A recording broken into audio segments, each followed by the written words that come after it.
हम बात कर रहे हैं भगवान भैरवनाथ की, काल भैरव की। महाभारत में कहा गया है पिता ही पुत्र के रूप में अवतरित होता है।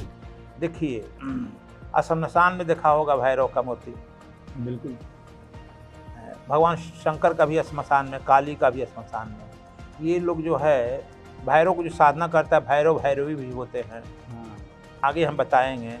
ये जो हैं तामसिक पूजा भी, कामी क्रोधी लालची, इनसे भक्ति न हो, इतने लोभी हो गए हैं, कामी हो गए हैं कि अपने लोभ में अनुष्ठान करते हैं कि भैरव जी का जहाँ अनुष्ठान होगा, भैरव जी के डर से भय से लोग पूजा चढ़ाएंगे, शनि जी के चढ़ाएंगे, हमको पैसा मिलेगा। यह पैसा और लोभ के लालच में आप देख रहे हैं मंदिरों में क्या चोरी हो रही है। यह लोभ और लालच में हम लोग बैठाते जा रहे हैं। जब कोई औरत अपने पति पर संदेह करती है और संदेह करके घर से बाहर जाती है, विद्रोह, संदेह और विद्रोह होता है, तनर्थ होता है। बचपन में लड़की पिता का हाथ पकड़कर चलती, जवानी में पति का हाथ और वृद्धावस्था में पुत्र का हाथ। कामाख्या भी है, अलग बनाया गया था पहाड़ पर। सभी देवियों के मंदिर सभी जो है पहाड़ पर दूर बनाया गया, भैरव का भी बनाया गया उन्हीं के नज़दीक। इसलिए ये तामसिक प्रवृत्ति के जो साधक हैं, क्योंकि बहुत प्रकार के साधना होती है ना, जो तामसिक प्रवृत्ति के साधक हैं वे जो है मद पीते पीते पीते पीते एक क्षण ऐसा आएगा कि गोलेशनेश संश्लेषण हो जाए और बुद्धत्व को प्राप्त कर जाए। हमारे यहाँ किसी का बंधन नहीं था कि यह करो, ये कहीं बात पर चलो। बहुत सारे रास्ता बनाया गया जिस रास्ते से तुम जाओ और बुद्धत्व को प्राप्त कर जाओ, छलांग लगा जाओ। वशिष्ठ 1 से 3 मनुआ चला, भैरव अष्टमी को हुए 1 हुए, 1 से 8 हुए, 8 से 64 भैरव हुए। नमस्कार दोस्तों, आप सभी का सद्गुरु धाम में बहुत बहुत स्वागत है।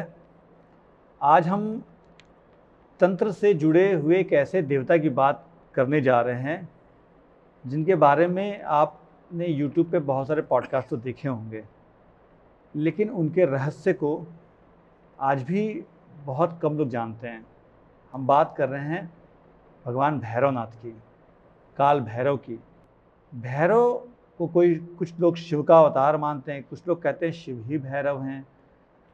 भैरव का नाम सुनते ही हमारे मन में एक ऐसे देवता की परिकल्पना आती है जो श्मशान में रहते हैं, तंत्र मंत्र के देवता हैं और वो शत्रुओं का नाश कर सकते हैं, वो बड़े भयावह हैं। बहुत सारी बातें हमारे मन में आती है कि उनकी पूजा करनी चाहिए, नहीं करनी चाहिए, क्या उनकी पूजा मंदिरों में हो सकती है क्योंकि वो तो श्मशान में रहते हैं, क्या उन्हें घर में हमें पूज सकते हैं। तो भैरव बाबा को लेकर के, जो भैरवनाथ हैं, उनको लेकर के बहुत सारी बातें होती हैं, पर मैंने आज तक किसी पॉडकास्ट में मुझे तो इसका जवाब नहीं मिला कि भैरव कौन हैं, क्या उनकी पूजा की जा सकती है सामान्य लोगों के द्वारा, हमारे आपके द्वारा, क्या उन्हें घर में पूजा जा सकता है, या फिर वो तंत्र मंत्र के ही देवता हैं।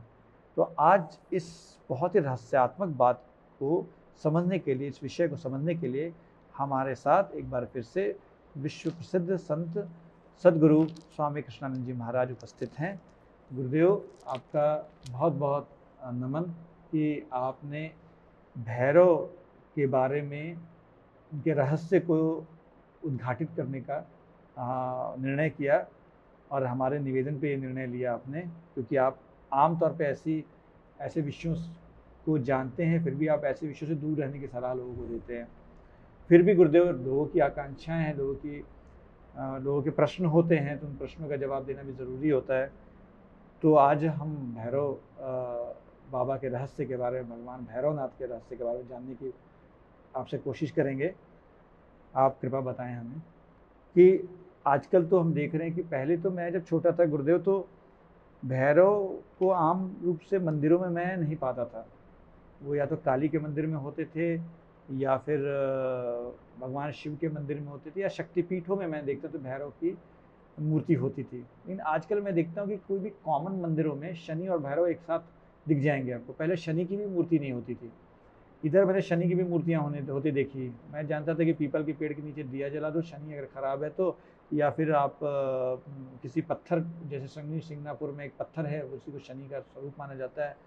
इस तरह भैरव की मूर्तियाँ मैं आम मंदिरों में नहीं देखता था। तो ये भैरव अचानक मंदिरों में आ गए हैं, ये भैरव हैं कौन, इनकी कुछ लोग शिव का स्वरूप मानते हैं, कुछ उनको शिव का अवतार मानते हैं। इनकी उत्पत्ति हुई कैसे गुरुदेव, इनका इनका सनातन धर्म में क्या मतलब महत्व है, इनका क्या इनकी भूमिका है? अच्छा आपने मिश्रा जी प्रश्न किया। सनातन धर्म देवी देवताओं से भरा हुआ धर्म है। 33 करोड़ देवी देवता माने गए हैं। वास्तव में उस समय भारत की आबादी 33 करोड़ थी। भारत में जन्म लेने वाले सब लोग देवी देवता थे, इसलिए 33 करोड़ देवी देवता माना गया। और भैरव जी की एक हमारे समझ से यह कहाँ तक सत्य है हम नहीं इसके लिए बाध्य कर रहे हैं, लेकिन मेरे समझ से भगवान शंकर सती से शादी हुआ। सतयुग की कथा है। सती उस समय प्रजापति की लड़की थी, सती प्रजापिता।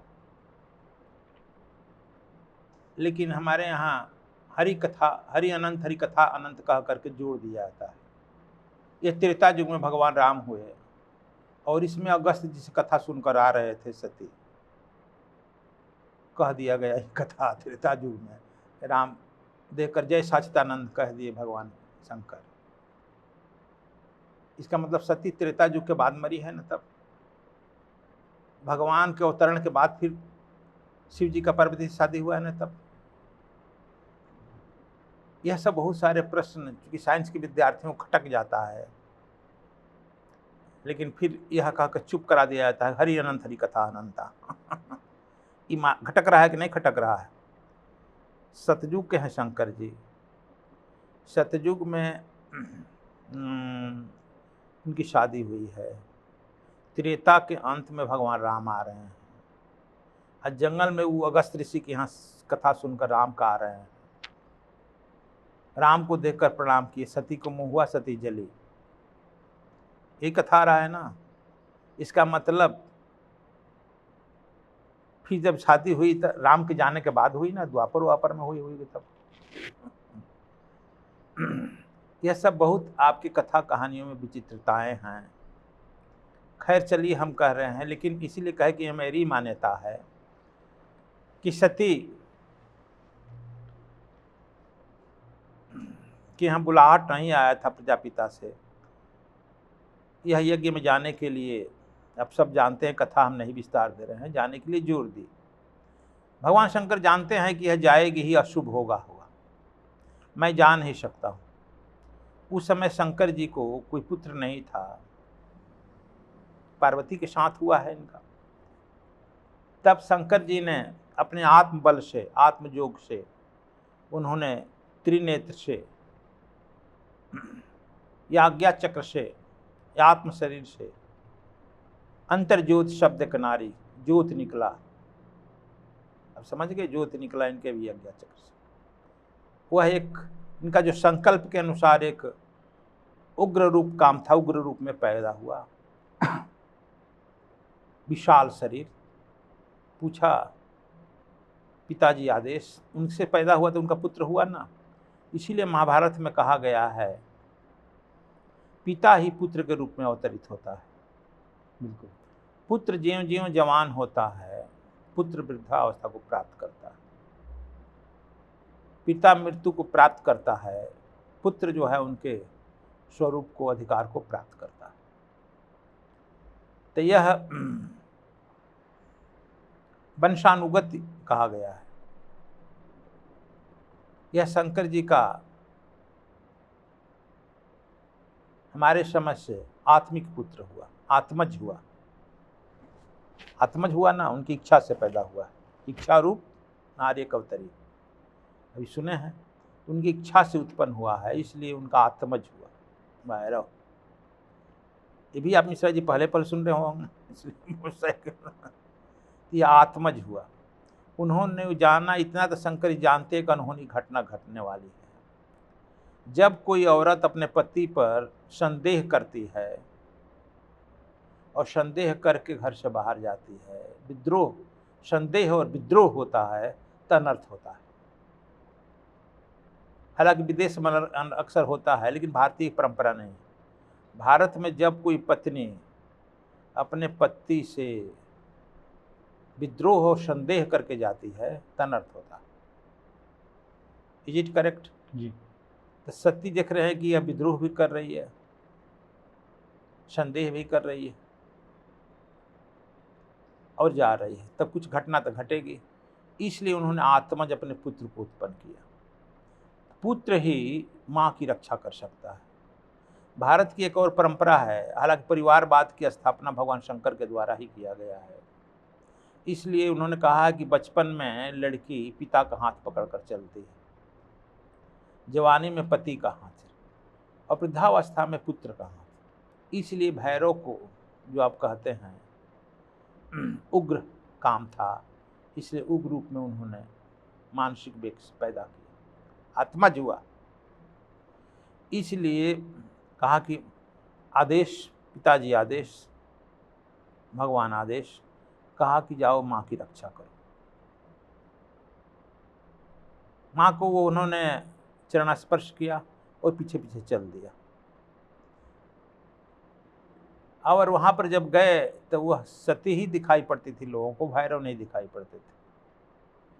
सूक्ष्म रूप से, अंतरिक्ष से सूक्ष्म रूप से अपने उनके पीछा पीछा रहते थे। और जैसे ही सती की उपेक्षा हुई, देख रहे थे तो उग्र रूप में वो गए ही थे। और जैसे ही यज्ञाग्नि को प्रकट हो गई तो भैरव अपना काम शुरू कर दिए। दक्ष प्रजापिता को ही पहले पकड़कर मुड़ी काट दिए, सिर काट दिए, जग को भ्रष्ट कर दिए, उसी में डाल दिए सबको। जग भ्रष्ट हो गया, रुक गया, हाहाकार मची, तीनों लोक में बड़ा हाहाकार मचा। दक्ष अपने संकल्प से हजारों हजार दक्ष ऐसी कहते हैं, भैरव जी अपने संकल्प से हजारों हजार भैरव भूत प्रेत पिशाच प्रकट कर लिए। घोर युद्ध हुआ, चूंकि राजा ने वो भी राजा, घोर युद्ध हुआ, सबको मार गिराए। तो इस परिस्थिति में भैरव जी का अष्टमी का दिन जन्म हुआ था, मंगलवार शायद था, इसलिए इन्हें कल मंगलवार को कल था, कलाष्टमी भी कहते हैं। हर अमावस्या के कलाष्टमी को भैरव के उपासक पूजा करते हैं। मंगलवार, रविवार और शनिवार को भी करते हैं कुछ लोग, क्योंकि तीनों दिन उग्र दिन है, शांति काम नहीं होता है। ईश्वर विद्या में हम बताते हैं शांति काम, अस्थायी काम सोमवार, बुधवार, गुरुवार और शुक्रवार किया जाता है। 4 दिन बायां स्वर का है दिन, लेफ्ट, शांति काम करने के लिए। 3 दिन उग्र दाहिना स्वर का है, सूर्य स्वर का जिसे कहते हैं। शनिवार, रविवार और मंगलवार उग्र युद्ध करने के लिए। इनका जन्म ही हुआ है मंगलवार को, कुछ लोग रविवार कहते हैं, कलाष्टमी को। तो इनका जन्म और वहाँ पर जग विध्वंस हुए। भगवान शंकर पहुँचे तो उनको शरीर को लेकर के चारों दिशाओं में घूमने लगे। देखे कि यह सृष्टि का तो काम गड़बड़ होगा शंकर जी का। तब भगवान, जो आप सुनते हैं कथा में, विष्णु अपने चक्र सुदर्शन से उनके अंगों को, विभिन्न अंगों को काटे। वे तेजी से जा रहे थे, जगह जो अंग जहाँ गिरा वहाँ जो है शक्तिपीठ बना। 52 जगह पर शक्तिपीठ बना, कुछ पाकिस्तान में है, बांग्लादेश में भी आया, 52 पीठ पर बना। तो भैरव 8 अष्टमी 8 एक भैरव हुए, एक से वहाँ 8 पैदा हुए, 8 से 64 हुए। Do you follow? वह सृष्टि 1 से 3 मनुआ चला। भैरव अष्टमी को हुए, 1 हुए, 1 से 8 हुए, 8 से 64 भैरव हो गए उसमें। तो 64 भैरव कहाँ गए आप फिर पूछिएगा। 52 पीठ बना, 52 पीठ पर भैरव नियुक्त हो गए। उनको आदेश है अपनी माँ की रक्षा करो। 52 जगह पीठ बना, 52 माँ गई उनकी, जो माँ का अंग गया तो माँ आए ना, तो तो 52 में पीठ में भैरव नियुक्त हो गए। 52 के बाद 64 हुए थे, 12 बच गए। तो भगवान शंकर का 12 द्वादश ज्योतिर्लिंग बना, वहाँ पर नियुक्त हो गए। ये तो शायद पहले हमसे सुन रहे हैं ये सब। जी मेरा आत्ममंथन चिंतन है, यह लोग नियुक्त हो गए। अब समझ गए। 64 हो गए, इस तरह से नियुक्त हो गया। और हर जहाँ जहाँ भी द्वादश लिंग है, वहाँ वहाँ की इंचार्ज भैरव ही।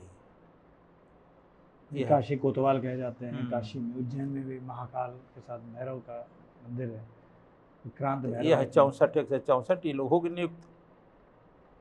नियुक्ति पत्र बट गई। अब आगे भैरव उग्र हैं, इसलिए माँ के रक्षा में है। द्वादश ज्योतिर्लिंग जहाँ जहाँ बना, पिता के रक्षा में जुट गए। एक तरह से माँ बाप के रक्षा में जुटे, सुरक्षा में है। लेकिन आजकल तो देखते हैं कि शहरों के मंदिरों में कंपलसरी हो गया है आमतौर पे कि भैरव और शनि दोनों आसपास रहते हैं। भैरव शनि का भी कोई रिश्ता है क्या गुरुदेव? देखिए, अक्सर जो है भैरव का, शनि का और भगवान हनुमान जी का भी नहीं, ये मंदिर जो है गांव में नहीं होना चाहिए मेरे समझ से। नहीं होना चाहिए। काली का गांव से बाहर होना चाहिए, श्मशान घाट पर होना चाहिए, अरण्य में होना चाहिए, पर्वतों पर होना चाहिए, एकांत में होना चाहिए। बिल्कुल। नहीं तो गांव में अनिष्ट होता है, परिवार में अनिष्ट होता है। लेकिन हम लोग इतने लोभी हो गए हैं, कामी क्रोधी लालची, इनसे भक्ति न हो, इतने लोभी हो गए हैं, कामी हो गए हैं कि अपने लोभ में अनुष्ठान करते हैं कि भैरव जी का जहाँ अनुष्ठान होगा, भैरव जी के डर से, भय से लोग पूजा चढ़ाएंगे, शनि जी के चढ़ाएंगे, हमको पैसा मिलेगा। तो यह पैसा और लोभ के लालच में, आप देख रहे हैं मंदिरों में क्या चोरी हो रही है। यह लोभ और लालच में हम लोग बैठाते जा रहे हैं, चाहे परिणाम जो हो। न उनको पूजा से मतलब है, न भक्ति से मतलब है। यह अपने स्वार्थ से मतलब बैठाते जा रहे हैं, लेकिन यह उचित नहीं है। देखिए, शमशान में देखा होगा भैरव का मूर्ति, बिल्कुल। भगवान शंकर का भी श्मशान में, काली का भी श्मशान में। ये लोग जो है भैरव को जो साधना करता है, भैरव भैरवी भी होते हैं। हाँ। ये आगे हम बताएंगे। ये जो हैं तामसिक प्रवृत्ति, तामसिक पूजा भी है, उग्र पूजा भी है। तो हम लोग करते हैं, इसलिए पहले किया गया। यहाँ उग्र काम दिया गया है, युद्ध का काम दिया गया, रक्षा का काम दिया गया। तो हम लोग करते हैं कि हम जो है शांत होंगे, हम में निर्भयता को प्राप्त होगी और हमारी मनोकामनाएं पूरी होगी। इसलिए भैरव को मद मांस का भी प्रयोग किया जाता है, देते हैं तामसिक। इसलिए ये लोग अवघड़ लोग ज़्यादा इसकी उपासना करते हैं, भैरव अवघड़। अच्छा।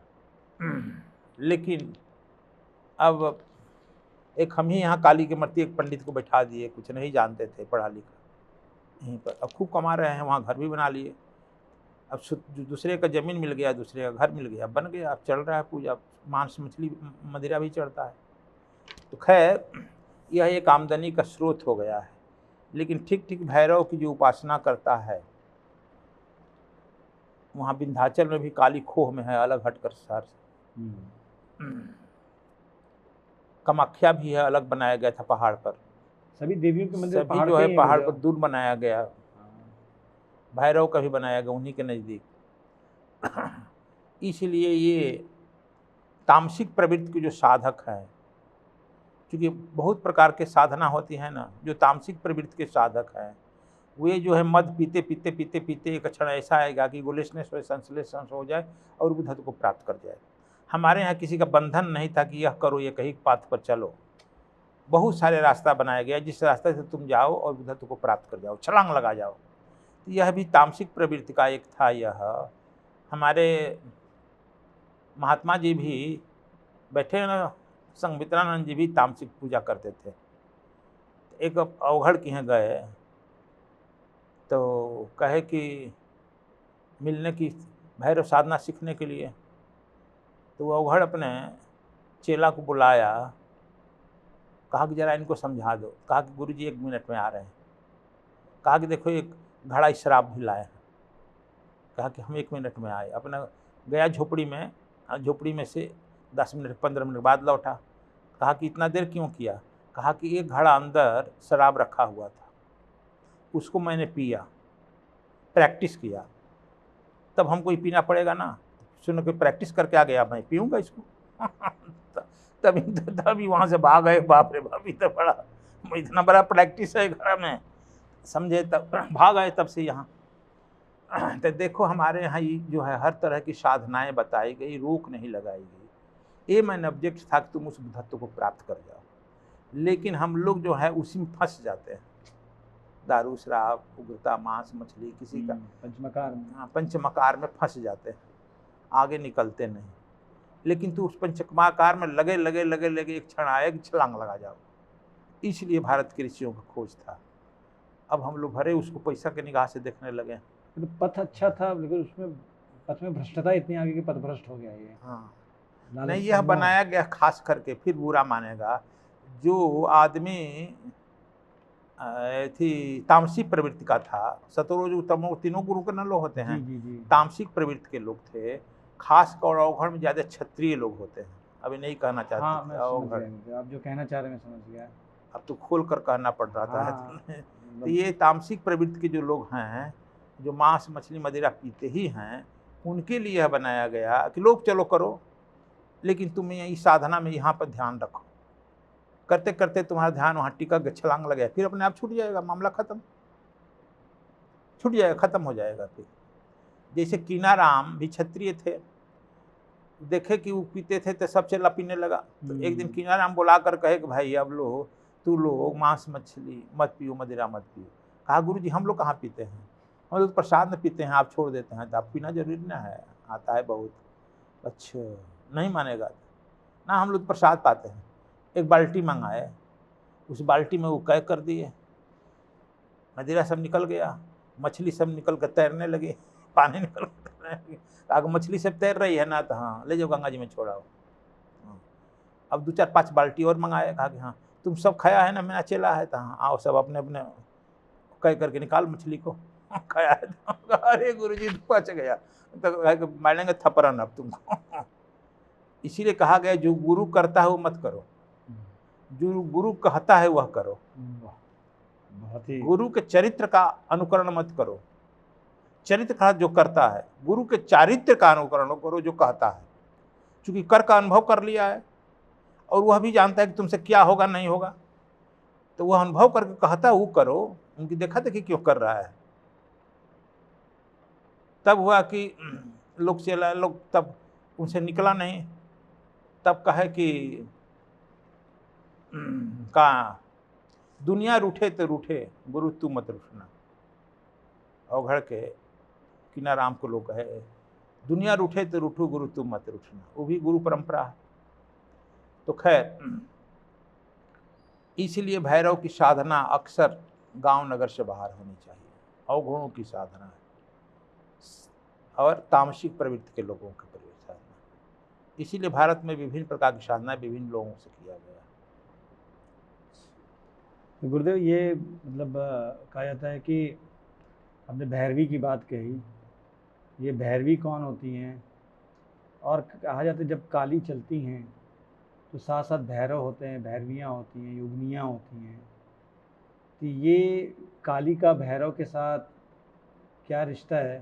कहते काली की पूजा बिना भैरव की पूजा के अधूरी होती है।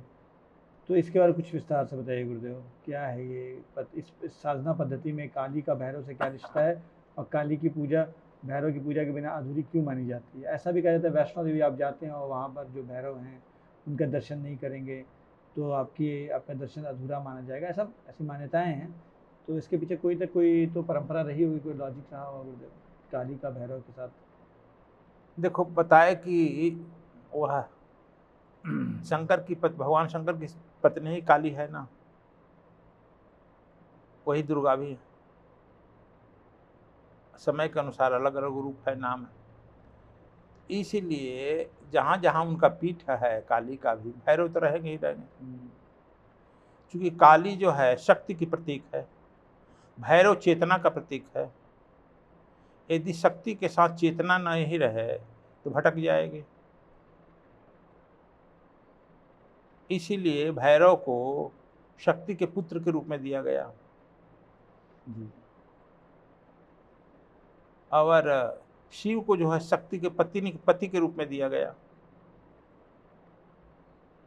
यदि शिव के साथ शक्ति नहीं रहे तो शव हो जाएगा ना। इसीलिए इसलिए जहाँ जहाँ काली का मंदिर बना वहाँ भैरव की पूजा की गई, स्थापना की गई। भैरव एक बात आपसे कहे, भैरव भैरवी, हम भी पहले भ्रमण काल में बहुत तंत्र मंत्र के फेरे में रहते थे। इस 77-78 की घटना रही होगी। मैं कामाख्या गया, अकेले जाता था, कौन इस धर्म मार्ग में कोई जाता है? अभी तो जाना होगा बद्रीनाथ, 10-20 आदमी चल देगा। हम कहें कि चलो अब भगवान को खोजना है, चलो कोई जाएगा साथ क्या? अकेले चलता था। संध्या समय हम गुवाहाटी रेलवे स्टेशन उतरे। बाहर अब एक पहले गए थे, अब कामाख्या कोई परिचय न कुछ।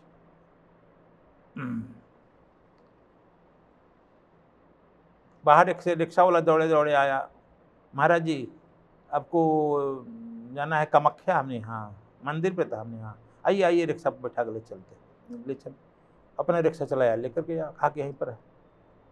तो वहाँ पर एक आदमी खड़ा हुआ। गए जब मंदिर में, पैसा ले लो। कहा पैसा की ज़रूरत नहीं है, हम आप ही के लिए गए थे। नहीं चलो, पैसा कम ही था। मंदिर में गए तो एक आदमी और लंबा चौड़ा खड़ा था। महाराज दर्शन करना? हमने हाँ दर्शन करना है। दर्शन भी कराया। कहा कि रात में कहाँ रहेंगे? तो कोई जगह नहीं है, जहाँ मिल जाएगा रह जाएंगे, पेड़ के नीचे रह जाएंगे। कहाँ करेंगे? कहा तंत्र मंत्र की उपासना के चक्कर में आए हैं। हमने हाँ, आइए मेरे साथ चलिए। वह जो है ले गया ब्रह्मपुत्रा के तट के नज़दीक, और एक पत्थर हटाया। पत्थर में मान जानते हैं ना, मान के गुफा, उसमें आप अंदर चलिएगा, हम ले चल के मारेगा। कहा तांत्रिक हम मारते भी हैं, आदमी बलि भी चढ़ाते हैं, लेकिन कहे कि चलो। अब वही कहे कि हम गुरु की उपासना करते हैं। गुरु मन ही मन गुरु का स्मरण किए। भन्नाया कि हाँ क्या कर रहे हैं? कहे कुछ नहीं, चलो। ले गया अंदर, घर अंदर चले गए। अंदर गए तो देखते हैं कि बहुत स्पेस है और लोग भी बैठे हैं, तंत्र मंत्र पूजा चल रहा है। कहा कि आप जिस गुरु का स्मरण किए उनका फोन पहले मेरे यहाँ आ गया था। आप लोग सात्विक प्रीति के, मांस मदिरा नहीं चलता है ना, आपको वही तंत्र विद्या देना। हम अच्छा, हमारे गुरु जी का फोन कैसे आएगा? वो तो बहुत पहले शरीर छोड़ चुके हैं। कहा कि शरीर में छोड़े हैं तो आत्मा भी छूट गई। उनका खबर आ गया है। मैं ही आपको रेलवे स्टेशन लेने गया था, रिक्शा पर लाया। मैं ही वहाँ खड़ा था लाने के लिए। मैं ही यहाँ बैठा हूँ अब गुरु के रूप में। चेहरा आप संदेह बदलते जा रहा है इस संकल्प शक्ति से। तो खैर वह रहे महीना 2 महीना, उसके अंदर कुछ सिखाया। जी पर लिख देता था। क्या सिद्धि करेगा? जो सिद्ध है जी पर लिख देगा, आपका सिद्ध हो जाएगा, मंत्र अपने आप आ जाएगा। जी पर लिख देता है, हो गया, सिद्ध हो गया। जाइए, फट फुट फट रखते रहिए, होगा कि नहीं होगा। फिर 1 साल के बाद हम गए वहीं पर। तब एक आदमी हमको फिर मिल गया, ले जाने वाला, लेके चला गया। वहाँ पर एक शिव का मंदिर है, घोर अंधेरा का नाम है, ब्रह्मपुत्रा नदी के तट पर, छोटा सा मंदिर। जी वहीं इस मंदिर में हम गए, अपना सामान रख करके। सामाने क्या था? एक झोला। ब्रह्मपुत्रा में स्नान करके आए, धोती टांगे, घोर मूसलाधार वृष्टि हो गया, संध्या हो गया, रात हो गई। हमने अब क्या करें भाई, खाना पीना कुछ नहीं। फिर बंद किए। देखो भैरव भैरवी कथा बता रहे हैं आपको, ये तब प्रत्यक्ष बता रहे हैं। जब घोर अंधेरा हो गया, हम क्या करें? जंगला बंद कर दिए। शिव जी का मंदिर बड़ा भाई होगा, 10 बाई 12 का होगा। चारों से जंगला बंद, खूब घोर अंधेरा।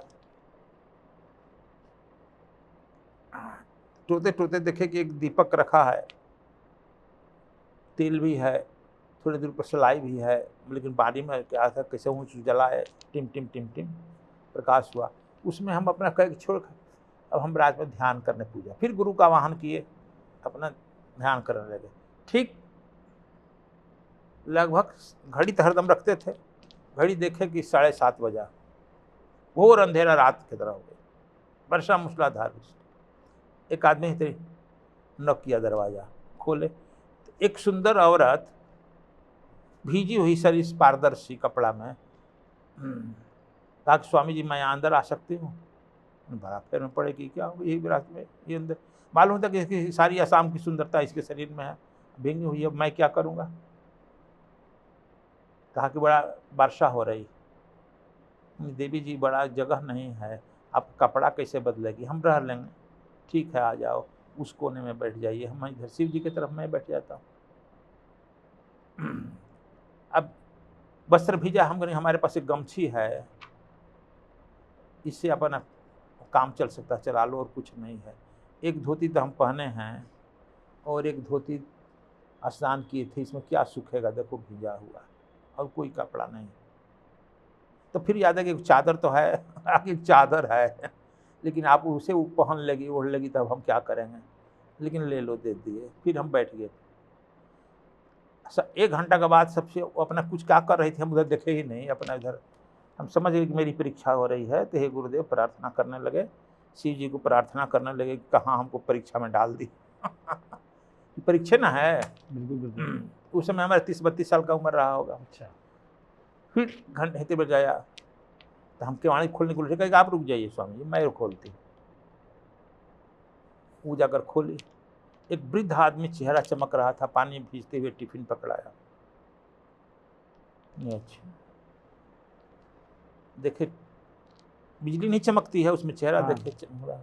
टिफिन पकड़ाया, अपन ले ली, अब बंद कर दी गेट। नहीं, अच्छा। फिर कहे कि भगवान जय सच्चिदानंद, भजन है शिव जी, तुम्हारे भैरव तुम्हारी भैरवी, ये सब तुम्हारे लीला और तुम्हारे मंदिर। सच कह रहे हैं, आप अपने मन से बोले, हम तो तुम्हारे शरणागत, ये तुम्हारी लीला है, इसको तुम ही संभालो, हमसे संभालने मन का नहीं है, हमारी इज्जत रखो। फिर कहे गुरुदेव आपकी कृपा परंपरा में मेरी इज्जत रखो।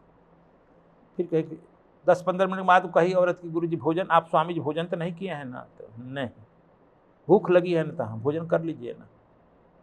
टिफिन में दाल भात चोखा चटनी पापड़ भुजिया अचार, जो हम लोगों का भोजन होता है, उन्होंने दही सब टिफिन में सरिया दी। हमने कहा आप, कहा कि हम भी थोड़ा रख लिए अपने लिए, हम कर लेंगे। अपन हम भूख लगी ही थी, खाए भी, एक बोतल में पानी था, पी भी लिए आराम से। वो पूछे, उसको तरफ देखते नहीं थे, बस भोजन पर देर करे, देखते नहीं थे, चुपचाप करके फिर शिव जी की तरफ इधर जलाए थे टिमटिम दीपक, उनके ज्योतिर्लिंग पर, उस पर ध्यान रखते थे, फंस जाए। फिर अपन भोजन की, फिर अपना केवाड़ खोली तो वह था, टिफिन लेके चला गया बूढ़ा, पानी में से। 10-11 बजे देखे कि हे भगवान अब हम सोएंगे, कहाँ सोने का है, धोतिया पहने थे ना, आधा वही है तेरे खोल के पहले, अब ले कह के वही कोना में है तेरे, लपेट करके मुड़ी हो ढक के सोने लगे। कहा उस कोने में तू सो जा। कहा कि हमको कुछ बात करना है आप स्वामी जी, हम तो उसी कोने से कह, हम सुनेंगे। अब दीपक बुता रहे हैं, बुता दीजिए, मुंह नहीं दिखाएंगे, दीपक बुझ जाए तो बाणिया नहीं दिखेंगे, इसलिए कहीं दीपक बुता रहे हैं। हम इस कोने में, आप उस 12 फीट की दूरी पर उस कोने से कहो, बाणी में के लिए तो आवाज़ की जरूरत नहीं है, एती के कहीं करिए। ठीक, चिटकी है तेरे बजाई 3 बार, प्रकाश हो गया, नीला नीला प्रकाश। मेरे ये कहाँ से निकल रहा है, शिव जी से ही प्रकाश निकलने लगा। लेकिन तो हो गया कर्मा था। तब हम सजग होकर बैठ गए कि हाँ कहिए, कहे कि हम दुखद अपनी वेदना कह रहे हैं, मैं भैरवी हूँ, मेरा शरीर 50 साल पहले छूट चुका है, 250 वर्ष की अवस्था में शरीर छोड़ी। वो जो बुढ़ा देख रहे हैं वो भैरव है, क्या नाम, माधवानंद, वो हमसे पहले शरीर छोड़ चुके हैं 100 वर्ष पहले। 500 वर्ष का अवसर। मैं बनारस में फलाना पंडित कौन देवाचार्य पंडित ब्राह्मण की लड़की थी, इकलौती पुत्री थी, बड़े हमारे पिताजी विद्वान थे, शंकर के भक्त। वे हम शंकर जी के प्रतिदिन दर्शन करते थे काशी विश्वनाथ। एक दिन जो है ये दशाश्वमेध घाट पर बैठे थे, ये ओघड़ भैरव जी, हमारे पिताजी दर्शन करने गए, कहे कि आओ पंडित आ गया, तुम्हारे लिए मैं इंतजार कर रहा था। एक फल दिया, कपार पर ठोका, ये मोहित हो गए। ले जाओ अपने पुत्री को खिला देना। आप कैसे जानते हैं हमारी पुत्री, हमारी लड़की? आप कैसे? मैं जानता हूँ। और हम बहुत सुंदर थे, पढ़ भी गए थे, शास्त्री आचार्य। हमारे पिताजी बहुत चिंतित थे कहाँ इसका कन्यादान करे शादी। पहले उस समय था कि विद्वान लड़की की विद्वान से शादी किया जाता था। पिताजी बड़े चिंतित, मैं इकलौता लड़की। वो हमको कहे कि मैं बहुत आज भगवान शंकर ने दर्शन दे दिए, बेटी यह फल खा लो। मैं नहीं खाऊंगी कहते रहे, हमारे मन में था। हम नहीं खाए। फिर दूसरे दिन हमारे पिताजी नहीं माने, अपने फल और खा करके फिर गए दर्शन करने। आ गया पंडित, हाँ अपने लड़की को नहीं लाया, उसका नियत समय आ गया है ना। फिर दूसरे दिन हमको बहुत समझा बुझा कर शंकर जी के दर्शन कराए, फिर वहाँ लेके चले गए। मैं वहाँ से भागती थी, पता नहीं क्यों, लेकिन मांगा नहीं। वह चिमटा जो है हमारे कपार पर मार दिया। चिमटा उसके मारते ही मैं अब उसके बस में हो गई। फिर मैं घर पर आ गई और रात में घर पर मेरे कोठरी में आ जाता था। अब समझिए आगे जाने। फिर यह करते करते एक दिन अमावस्या का रात आया, हमको जबरदस्ती अपने घर से खींच लाया और कहा कि जाओ गंगा में स्नान करो नंगे। नंगे तो हाँ नंगे, अंधेरिया रात है, नंगे गई। जब मैं लौट रही थी तो वह जो है सब मेरा कपड़ा धुनी में फूक चुका था। हम क्या करे, रोने लगी, छटपटाने लगी। फिर वह से भभूत निकाल कर मेरे कपार पर रखा, मोहित हो गई। वह काला वस्त्र मुझे दे दिया, पहन लो इसको। अब मैं फिर बेहोश हो गई। कुछ पिलाया। इसके बाद जब कहा कि अब चलो हम चल रहे हैं कामाख्या। अब रात में आकाश मार्ग से कामाख्या उड़ गए, यहीं आ गए स्वामी जी कामाख्या। अपने बाप के लिए मैं रोती रही, फिर जाने नहीं दिया। 100 वर्ष हो गया तब मुझे आकाश गामनी विद्या सिखाया। तो आकाश विद्या के हमने सीखने के बाद मैं अपने माँ बाप को मिलने गया, उसी रूप में देखती थी जहाँ ना मेरे बाप था ना माँ थी, घर खंडहर था। मैं बहुत इसे क्रोधित हुई, डांटी, कहा कि तुम भैरवी थी, आई थी। लेकिन हम लोग सब सिद्धि प्राप्त के लिए गुरु जी, हम लोग स्वामी जी, हम लोग विक्षिप्त हैं, अभी इसी रूप में घूम रहे हैं। मुक्त कीजिए उसको। अब देखो फिर इतना सीधी तू भैरव कहेगा, इतना मुक्त नहीं। अच्छा तो आप लोग जानकर हमको यहाँ लाया है क्या? तो हाँ, आपके कितना दिन प्रयास कर रहे थे आपको लाने के लिए। और आप लोग यह है कि आप कई पुस्तों से दारू मांस मछली मदिरा का पान नहीं करते हैं, आपका परिवार में होता। हाँ, सात्विक। कितना ही लोग करेगा कि तामसिक वाला मुक्ति नहीं प्राप्त करता है। देखिए हम लोग सब कुछ जानते हैं, सब जानता है यहाँ का ओघड़ हमारे बारे में, हम लोगों के बारे में। सब चाहता है कि दर्शन दे, कुछ जना दे, लेकिन इसका अंतकाल देखिए मैं क्या। बड़ों का अंत तो बड़ा खराब भी होता है। कहा कि तब कैसे आप मुक्त होइएगा, आप लोग बताइए। कहा पहले उनको कीजिए, बाद में हमको करिएगा। अच्छा, कैसे करना पड़ेगा? काशी में हम लोगों के नाम पर जाकर भंडारा कीजिए, ऐसे ऐसे बताइए, इतना दान कीजिए, भंडारे कीजिए हम इनके नाम। उसके बाद 1 साल के बाद मेरा करिए। हमने हमारे पास पैसा नहीं, हम अपने साधु फकीरी में घूम रहे हैं। कुछ नहीं है मेरे पास। कहा कि सब आपको मदद देंगे, आप सब कुछ भर फूट जाइएगा, भर जाइएगा।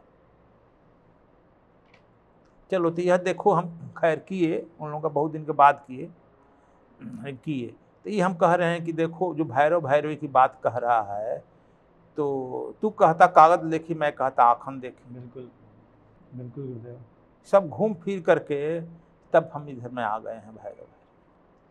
पर लोगों के तो गुरुदेव प्रश्न रहते ही हैं। जैसे बहुत लोग मानते हैं कि भैरव हनुमान काली ये कलयुग के जागृत देवता हैं और तुरंत चमत्कारी फल भी दे देते हैं। तो भैरव की साधना आमतौर पे किस चीज़ की प्राप्ति, जैसे बगलामुखी की साधना में मानते हैं कि शत्रु के नाश के लिए कोई पूजा की जाती है, उसी तरह से भैरव की साधना के लिए कोई विशेष चीज़ की प्राप्ति के लिए की जाती है। और लेकिन मान लीजिए किसी को किसी चीज़ की प्राप्ति के लिए नहीं करनी है, भक्ति करनी है, सामान्य लोग कैसे पूजा कर सकते हैं भैरव की? देखो, इसमें जो है बलि देना पड़ती है, अच्छा, बिना दारू बलि के शराब देना पड़ता है। अक्सर लोग खोल लेते हैं कि चलो दारू शराब मांस मदिरा मिलेगा, लेकिन सात्विकता के लिए भी वहाँ भी महत्व है। आप भैरव का केवल पूजा थी मूर्ति में जाओ, आप फल फूल चढ़ाओ, मिष्टान चढ़ाओ, श्रद्धा रखो, समर्पण रखो, बुद्धि करो, आपकी मांग मानी जाएगी, हो जाती। कोई विशेष तरीका है गुरुदेव भैरव की पूजा करने का? जैसे मान लीजिए फल फूल सब तो चढ़ा ले आदमी, कोई विशेष स्तोत्र या किसी जैसे बोले बोले भैरवाष्टकम कर दीजिए या कुछ ऐसा कुछ? हाँ, देखिए, इसका जो है पूजा का विशेष महत्व है। रविवार को, मंगलवार को उग्र देवता है। हाँ, अब शनिवार भी आ गया है। हाँ, शनिवार तो आजकल हो गया, तो इसलिए इनका उग्र देवता है, और शनि भी उग्र देवता हैं। हाँ, तो ये लोग जो हैं, इसलिए आप एक जात के लोग पटता रहता है पट जाता है। लेकिन इसमें भैरवाष्टकम का है, भैरव स्तुति का है, जाप करो। सात्विक लोगों के लिए तो मैं ही कहूँगा। तामसिक प्रवृत्ति यदि सिद्ध करना है तो उस तरह के गुरु को खोज करना होगा। विंध्याचल के पहाड़ी में भी कुछ है, ज़्यादा लोग जो है कामरू कामाख्या में हैं अभी भी।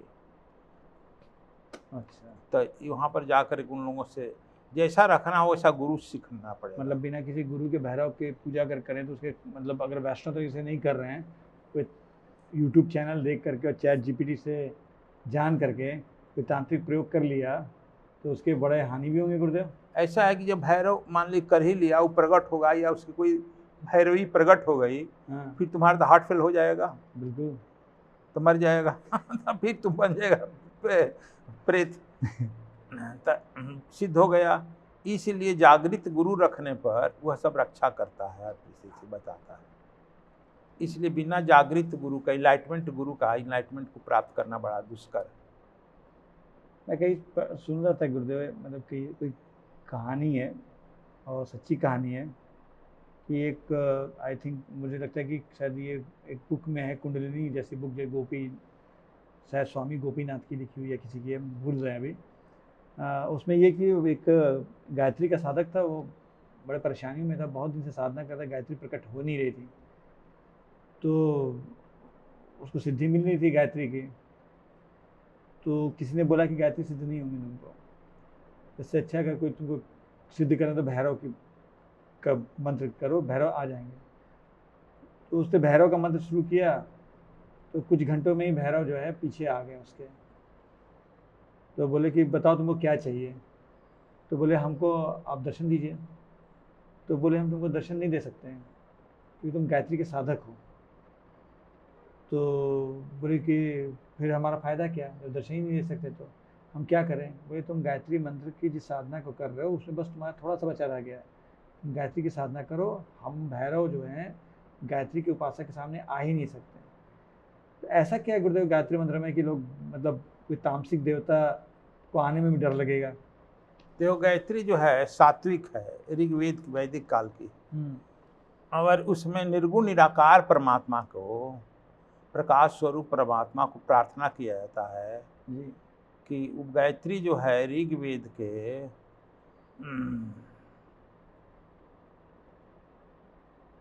दूसरे मंडल में, दसम मंडल में, अच्छा, दसम मंडल के 7वां श्लोक शायद है, जी जी, ऋचा।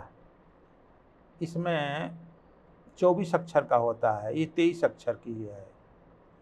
23 अक्षर में अशुद्ध हो गया ना जी, लेकिन शुद्ध होते हुए भी अशुद्ध है। वर्णेयम, कुछ ण का आधा पढ़ करते हैं इसलिए नहीं गिना गया, 23 अक्षर हो गया। पूरा ण गिन लेने पर 24 अक्षर हो जाता है, वर्णेयम, वर्णेयम, यही एगोपवास में आता है। लेकिन गायत्री जो है निर्गुण निराकार परमपिता परमात्मा की आराधना है कि हमारी बुद्धि शुद्ध करे और हमें वह ज्योतिर्मय प्रकाश में बना दें। तो यह जो है निर्गुण निराकार, आप तो पहले ही कहे हैं कि वह परमपिता परमात्मा निर्गुण है, निराकार है। बिल्कुल। उसके बाद ये देवी देवता सब बंधन में हैं, तो यह बंधन वाले लोग आपको निर्बंध कैसे कर सकते हैं? पहले हो चुकी है बात। बिल्कुल। बंधन वाला को निर्बंध कर नहीं सकते हैं। इसलिए गायत्री जो है निर्गुण निराकार सात्विक प्रवृत्ति की है। दूसरा जो है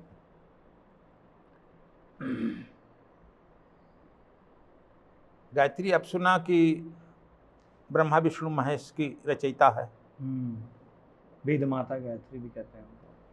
तीनों को रचयिता, जिसकी रचना है करती, फिर उसके आप कर रहा है। फिर आप चलिए गए MA क्लास कर गया मान लो, फिर कहा कि गुरुजी हम जा KG में एडमिशन करा लेना, KG वाला एडमिशन लेगा।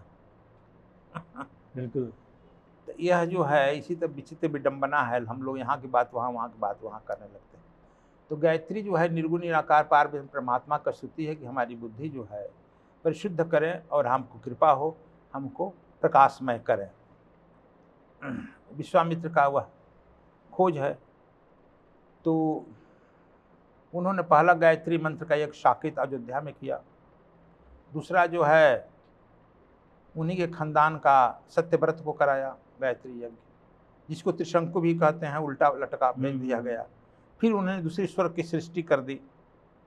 फिर तीनों देवता आकर बक्सर में प्रार्थना किए, समझौता हुआ, कहा कि ठीक हम ले सकते हैं, लेकिन अब अभी तो स्वर्ग भेज रहे थे, लेकिन अब यह इंद्र का पद पर बनेगा।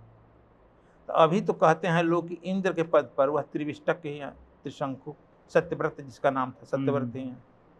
ब्रह्मा के पद पर अभी विश्वामित्र हैं। उसके बाद वेट फॉर पोस्टिंग वशिष्ठ खड़े हैं। ये सब पद है। तो अब इसके बाद यह सब समझो अलग अलग हमारे यहाँ देवताओं का भी डिपार्टमेंट है। आप पंडित हैं तो आप देखिएगा कि जब नया पंचांग निकलता है, हर पंचांग में उसका राजा होता है, मंत्री होता है, डिपार्टमेंट होता है। बिल्कुल होता है ना, अलग अलग कौन कौन डिपार्टमेंट है, क्या करेंगे, हर साल का बंटता है। तो ये हमारे नक्षत्रों के आधार पर। तो उसी तरह से भारत में भी बहुत सारे देवी देवता के डिपार्टमेंट बना गया, काम बांटा गया। इसमें हम लोग घोर मट्ठा नहीं करना चाहिए। तो गुरुदेव जैसे एक तो बात होती है कि हनुमान जी के मंदिर में भी भैरव को देखते हैं। अभी हम गए थे वहाँ कुरुक्षेत्र में भद्रकाली टेम्पल में दर्शन करने के लिए। एक साइड में हनुमान जी थे, एक साइड में भैरव थे। तो हनुमान जी और भैरव के बीच में कोई रिश्ता है क्या? बहुत सारे हनुमान मंदिर को में भी हमने भैरव जी के मंदिर देखे हैं। तो ऐसा कुछ रिश्ता है या कोई साथ में पूजा की जाती है या कुछ ऐसी परंपरा भी है क्या गुरुदेव? देखो परंपरा नहीं है, कहे ना, खास बात यह है कि सब लोग लोभ में कर रहा है। अच्छा। दूसरी बात है भगवान शिव का ही रुद्रावतार है हनुमान जी। हाँ, दोनों शिव, लेकिन ये सात्विक रूप में आए हैं।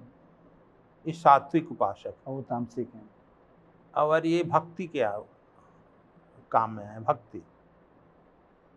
हाँ, तुम्हारो मन विभीषण माना, लंकेश्वर भय सब जग जाना, सात्विकता के हैं। बिल्कुल। दूसरा जो है राम दुआरे तुम रखवारे, होत न आज्ञा भी, बिना इनकी आज्ञा के राम से मिल नहीं सकता। मैंने राम के दरवाजे पर।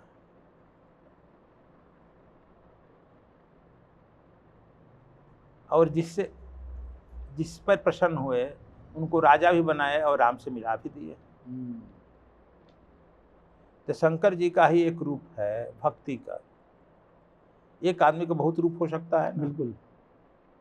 एक आदमी कहीं किसी का बाप भी है, किसी का लड़का भी है, बिल्कुल, किसी का पुत्र भी है जी, नहीं है, किसी का भाई भी है, किसी का पति भी है, बहुत रूप होता है। दूसरे शंकर जी का यह जो हैं इनके आत्मज हैं, वो भी उग्र रूप दिया गया है। उग्र काम के लिए इनकी पैदाइश की गई है, उनको भक्ति के लिए दिया गया है, इनको अपने माँ की रक्षा के लिए दिया गया है। तो दोनों एक तरह से तो शंकर जी से ही अटैच्ड है ना, तो ये शंकर के ही परिवार कहलाएंगे ना। इसलिए किसी की पूजा करो, शंकर जी का प्रसन्नता है, शंकर के परिवार का ही प्रसन्नता है। लेकिन तू लोग आजकल तक कहता है कि परिवारवाद नहीं चलेगा भाई। लेकिन यहाँ तो देवताओं में भी परिवारवाद है भाई। और देखता रहा आज खमनाई का परिवारवाद को ही बनाने के लिए फिर खमनाई हो, देख रहा है ना, खमनाई मारा उसका परिवार लड़के को ही बनाया गया। जी बिल्कुल। तो तू लोग कहता है एक तरफ परिवारवाद नहीं चलेगा, कहता है ना। आज शंकर जी का सब परिवारवाद ही, पूरे परिवार की पूजा होती है। गुरुदेव जैसे एक तो बटुक भैरव होते हैं, एक काल भैरव होते हैं, भैरव बहुत सारे हैं जैसा आपने बताया भी मेरे को। तो इन कौन से भैरव के स्वरूप की एक सामान्य गृहस्थ पूजा कर सकता है गुरुदेव? हाँ, तो ये बात आपने ठीक पूछा मिश्रा जी। अब देखिए, बटुक भैरव जो हैं बाल रूप है, बटुक। जी बटुक बच्चे को कर। हाँ, बटुक बाल रूप। यह सौम्य हैं, शांत हैं, ज्ञानी हैं, और यह गृहस्थ के करने के लिए ठीक। इनका मूर्ति घर पर रख सकता है। अच्छा। तो जैसे भगवान कृष्ण का ही है, बाल रूप का मूर्ति चारों तरफ रखा जाता है।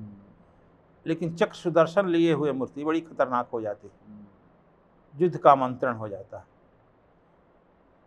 इसलिए वो घर में रखने के लिए बर्जात किया जाता है। लेकिन आप लोग घर में भी टांग देते हैं, वो मंदिर में रखिए, उनका अलग काम है। चक्र सुदर्शन आपको प्रेम करेगा क्या? और रथ पर खड़े हैं, अर्जुन बैठा है, रथ हाँक रहे हैं, चक्र सुदर्शन उस बीच में ले लिए हैं। तो कब लिए हैं? भीष्म को मारने के लिए लिए हैं, पूजा करने के लिए। लेकिन तो वह खतरनाक है ना, कभी आप ही गले पे चला गया तब। इसीलिए भगवान कृष्ण का बाल रूप जैसे सर्वमान्य है, लेमन जूस पर भी काम चल जाएगा, चॉकलेट पर, माखन मेवा पर भी चल जाएगा काम, प्रसंग। उसी तरह से इनका भी, बटुक का भी, भैरव बटुक का भी बाल रूप ठीक है गृहस्थ के लिए, और आपकी मनोकामना पूर्ति करने के लिए, घर पर रखने के लिए, सब जान के लिए यह ठीक बाल रूप। बटुक भैरव के लिए कोई विशेष श्लोक स्तोत्र कुछ है गुरुदेव, कैसे पूजा करे आदमी? बटुक भैरव का तो बहुत सारे स्तोत्र है, कोई एक स्तोत्र लीजिए। और कुछ नहीं आता है तो ओम बटुक भैरवाय नमः, ओम बटुक भैरवाय नमः का ध्यान करते हुए, पुष्प अर्पित करते हुए अपनी श्रद्धा अर्पण करें, जो मनोकामना है कहें। दीपक जलावें मंगलवार को, कोई काम को यदि ठीक करना है अपने, नहीं हो रहा है केस मुकदमा जे, तो मंगलवार को, और जो अष्टक प्रथा है मंगलवार को, क्या नाम है, अंधकार पक्ष का अष्टक। अच्छा, कृष्ण पक्ष अष्टमी, कृष्ण पक्ष का अष्टक जी को ही आप दीपक जलाकर और इस मंत्र का जाप करते हुए अपनी आराधना करें, जो काम है केस मुकदमा जो, और अगला महीना के कृष्ण पक्ष के अष्टमी तक, अष्टक तक 1 महीने तक करें। हाँ, आपकी काम की पूर्ति करेंगे, मनोकामना पूर्ति करें। फिर जो मंत्र जाप किए हैं उसका दशांश हवन कर लें, उसका दशांश तर्पण करें, उसका दशांश मार्जन करें, उसका दशांश ब्राह्मणों को खिलाओं पिलाएं, दान करें। बहुत ही भ्रम आपने दूर किया गुरुदेव, भैरव साधना को लेकर के, भैरव के स्वरूप को लेकर के। मुझे लगता है कि दर्शकों को आज ये पहली बार ये समझ में आया होगा कि भैरव की साधना कौन लोग कर सकते हैं, भैरव का वास्तविक स्वरूप क्या है, और किसी भी मंदिर में जाके आप किसी भी भैरव की पूजा नहीं कर सकते हैं, इसके खतरनाक परिणाम भी मिल सकते हैं आपको। तो मेरी गुजारिश यही है सभी दर्शकों से कि इस वीडियो को एक बार ध्यान से कई बार सुने, तभी भैरव की साधना शुरू करें। लड़कियों को भैरव की साधना नहीं करना चाहिए। अच्छा, लड़कियों को भैरव की साधना नहीं करनी चाहिए, क्यों कर दे? अब क्यों नहीं, लेकिन भैरव क्यों नहीं करनी? अच्छा, उग्र है ना, उग्र है। गुरुदेव आपने बहुत ही अच्छे तरीके से, बहुत सरल तरीके से भैरव साधना और भैरव के स्वरूप के बारे में बताया। मुझे उम्मीद है कि दर्शकों को ये पॉडकास्ट बहुत ही पसंद आया होगा, और इस पॉडकास्ट को ध्यान से सुनने के, देखने के बाद ही वो अपनी भैरव साधना शुरू कर सकते हैं। मुझे ये पूरी उम्मीद है कि इस पॉडकास्ट को सुनने के बाद उनके भैरव भगवान को लेकर बहुत सारे भ्रम भी दूर हुए होंगे। मेरा आप सभी दर्शकों से निवेदन है कि आप सद्गुरु धाम के इस पॉडकास्ट को ज़्यादा से ज़्यादा लोगों तक शेयर करें, लाइक करें और कमेंट करके ये ज़रूर बताएं कि आपको हमारा ये पॉडकास्ट कैसा लगा। हम एक नए विषय के साथ, गुरुदेव के साथ, नए पॉडकास्ट को लेकर के आपके पास शीघ्र ही हाजिर होंगे। आप सभी का इतनी सब्रता के इसको सुनने के लिए बहुत बहुत धन्यवाद। प्रणाम।